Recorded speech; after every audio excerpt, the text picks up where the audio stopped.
My name is Kelly Tolstoy. I am Drexyll Tolstoy's mom. My son went missing in Manhattan in September of 2022.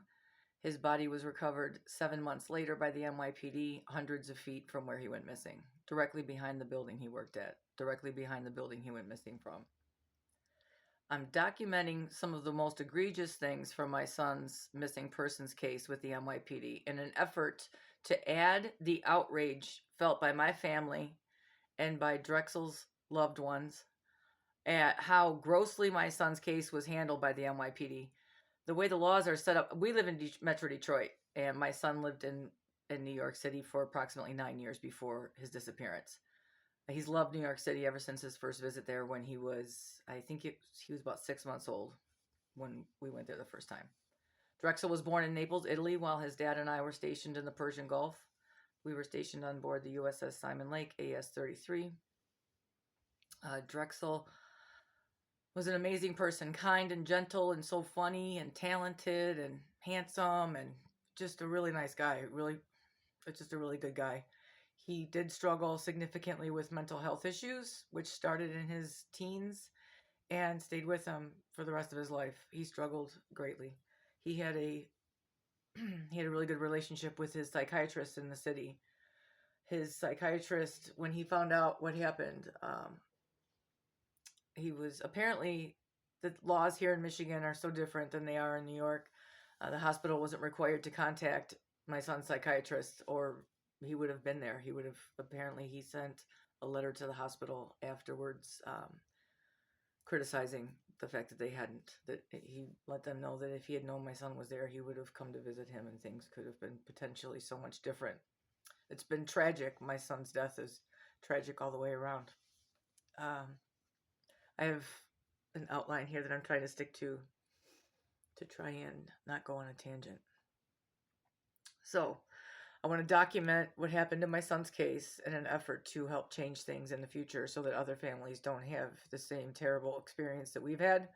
Not just in my son's case, my criticisms of the NYPD, they're not the things that they did wrong, and the things that they simply didn't do are inexcusable. They're not, it's not some nuanced issue that they screwed something up. It's in the community. Let me encourage anyone who has a missing person in New York City, reach out to the missing persons community. There is an effort underway right now to try and change things, and we all need to take part in that. As difficult as it is to get out of bed every day and to live, to not be stuck, hopefully you will reach out not only to the missing persons community, but I suggest that you try to get yourself and your family in therapy right away. We waited way too long, and it's going to be really important for most of us to make ourselves participate in therapy to get through what's coming. Hopefully you're very lucky and your loved one comes back right away healthy, and it was a big misunderstanding. I hope that you'll follow our series of videos because, like I said, we want to draw attention to the way things are so that they can be changed for the next family. 13,000 people are reported missing every year in New York City, and 89 to 92% of those people either show up on their own, or they're found, or their bodies are recovered. But with that math, using that math, there have been approximately 16,000 missing people reported since my son went missing that have not been found. And that's on top of the thousands and thousands and thousands of missing people from the years before that.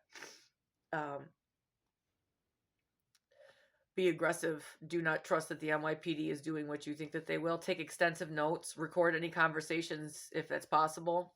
I wish I had been doing that. I was advised that, and I didn't start doing that until way too late. Put in a FOIL request, a Freedom of Information request now. They waited 10 months to fill my Freedom of Information request. For what reason? I think it was just to keep me from finding out the gross negligence at best and intentional corruption at worst. And then they told me to stop calling there. They blocked me on their official New York Police Department email, Sergeant Dawson.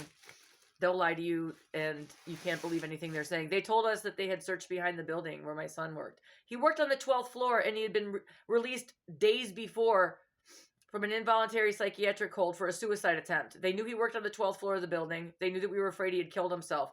They told us they had searched behind that building. They told us they did it twice. They specifically said that they went twice and that they had to get access from the super because of it's like locked. In fact, it's a bunch of buildings back up to each other.